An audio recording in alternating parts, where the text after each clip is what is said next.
The boys were standing with the officer and the abandoned car.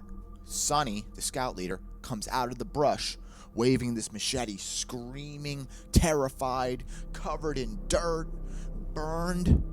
And he says, a UFO knocked me out and burned me, and, there's a UFO over there. So basically, everybody gets pulled into custody, and they're like, what is going on? Because you got to think, if you have this scout leader, basically taking these boys into the woods, and this is really strange. What's going on? This is, how would you feel if your kids, if this is your kids, and the scout leader says, there's a UFO, and he's all burned. So, for about 5 days, they interrogate the kids and this guy, Sonny. And basically, they look at his arms, they look at his hat, and they also look at the ground of where he said this UFO knocked him out. And there was huge burn pits where it was, and this guy was completely burned.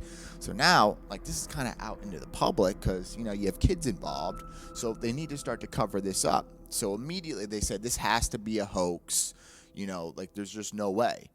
But as time passed, they looked at the ground, and they said, the roots underneath the ground were completely, destroyed, as if, 300 degrees underneath the ground burned all the roots. As well as this guy, Sonny, was covered in burns. His hat was burned. They couldn't figure it out. And it became, one of the most unsolved mysteries, in the past when it comes to UFO encounters.